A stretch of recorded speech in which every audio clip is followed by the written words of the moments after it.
Hello everyone, welcome to are tutorials. Friends, ఈ వీడియోలో మనం తెలంగాణ ఉద్యోగాల భర్తీకి సంబంధించినటువంటి ఒక ఆర్టికల్ అయితే న్యూస్ పేపర్లో అయితే పబ్లిష్ అయింది. సో దీని గురించి తెలుసుకుందాం. ఉద్యోగాల భర్తీపై నిరుద్యోగుల భ్రమ అంటూ రావడం అయితే జరిగింది. రాష్ట్రంలోని నిరుద్యోగ యువకులు కొలువుల కోసం ప్రభుత్వంపై కోటి ఆశలు పెట్టుకున్నారు. కానీ కాంగ్రెస్ ప్రభుత్వం రాష్ట్రంలో కొలువుదీరి ఏడాది గడిచిపోతున్నా వారి ఆశలు మాత్రం ఇంకా నెరవేరడం లేదు. అధికారంలోకి వస్తే ఏడాదిలో 2 లక్షల ఉద్యోగాలు భర్తీ చేస్తామని హామీ ఇచ్చిన కాంగ్రెస్ పార్టీ ఇప్పటి వరకు కనీసం 20,000 ఉద్యోగాలను కూడా భర్తీ చేయలేకపోయింది. ఇదిలా ఉంటే ప్రభుత్వం మాత్రం ఇప్పటికే 55,000 ఉద్యోగాలు భర్తీ చేశామని చెప్పుకోవడం నిజంగా సిగ్గుచేటు అంటూ ఇచ్చారు. అదేవిధంగా ఇప్పటికైనా రాష్ట్ర ప్రభుత్వం నిద్రలోంచి మేల్కోవాలి. ఎప్పటికప్పుడు ఖాళీ అయ్యే ప్రతి ఉద్యోగాన్ని భర్తీ చేయాలి. ప్రభుత్వం ఇచ్చే వందల ఉద్యోగాలకు లక్షల మంది నిరుద్యోగులు పోటీ పడుతూ ఉండటం, ఆ వందల ఉద్యోగాలను భర్తీ చేయడాన్ని ప్రభుత్వం గొప్పగా భావించడం నిజంగా హేయనీయం.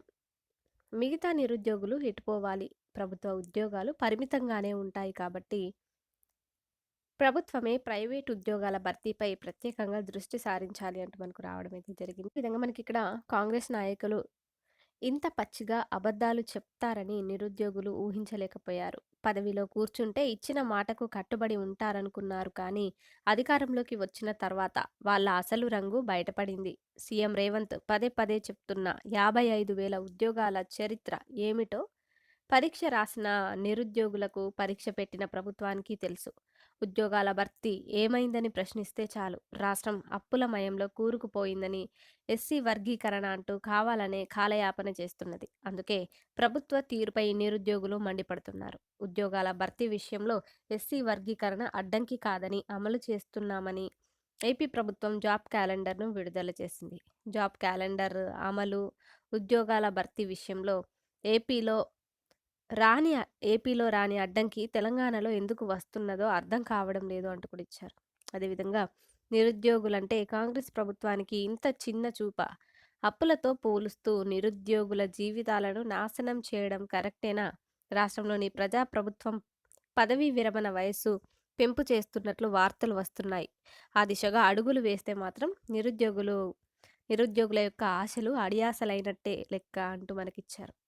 ప్రభుత్వం ఇచ్చిన ఏడాదికి 2 లక్షల ఉద్యోగాల భర్తీ హామీని నెరవేర్చకుండా రిటైర్మెంట్ వయస్సు పెంచుదామనుకోవడం సిగ్గుచేటు. ఏండ్ల తరబడి నిరుద్యోగ యువకులు కుటుంబాలకు దూరంగా ఉంటున్నారు. అర్ధ ఆకలితో రూపాయల భోజనం చేస్తూ కాలం వెళ్లదీస్తున్నారు. లైబ్రరీల్లో కుర్చీలకు అతుక్కుపోతున్నారు. పరీక్షల కోసం ప్రాణాలను సైతం పణంగా పెట్టి సిద్ధమవుతున్న నిరుద్యోగులను కాంగ్రెస్ ప్రభుత్వం గర్హనీయం కనీసం పట్టించుకోకపోవడం గర్హనీయం అంటూ ఇచ్చారు. అందుకోసమే కాంగ్రెస్ ప్రభుత్వం చేస్తున్న మోసాలపై పోరాటం చేయాలని నిరుద్యోగులు నిర్ణయించుకుంటున్నారు అంటూ ఇచ్చారు. అదేవిధంగా పేదరికం కారణంగా తల్లిదండ్రులకు ఆర్థికంగా భారం కావద్దనే కారణంతో నిరుద్యోగులు ట్యూషన్లు చెప్తున్నారు. క్యాటరింగ్ పనులు చేసుకుంటున్నారు. కరపత్రాలు పంచుతూ ర్యాపిడో బైక్లు నడుపుకుంటూ దయనీయ పరిస్థితుల్లో బతుకు ఈడుస్తున్నారు. రిటైర్మెంట్ తర్వాత ప్రశాంతంగా, హాయిగా, సంతోషంగా కుటుంబ సభ్యులతో బతకాల్సిన వారిని బలవంతంగా ఉద్యోగంలో కొనసాగించాల్సిన అవసరం ఏమున్నది అంటూ ఇచ్చారు. అదేవిధంగా తెలంగాణ బిడ్డలకు ఉద్యోగాలిచ్చే కంపెనీలకు ప్రత్యేక రాయితీలను అందించాలి. తెలంగాణ రాష్ట్రం తెచ్చుకున్నదే నియామకాల కోసం కాబట్టి ప్రైవేటు ఉద్యోగాలలో 75% ఉద్యోగాలు స్థానికులకే దక్కేలా చట్టం తీసుకురావాలి.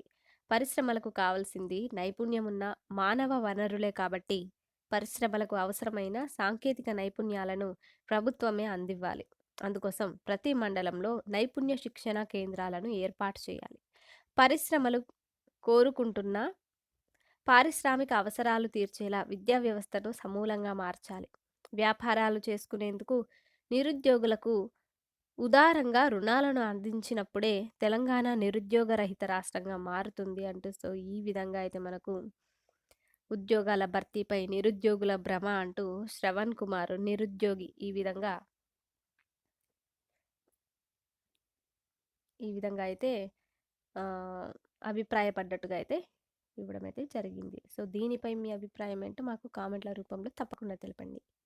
Thank you.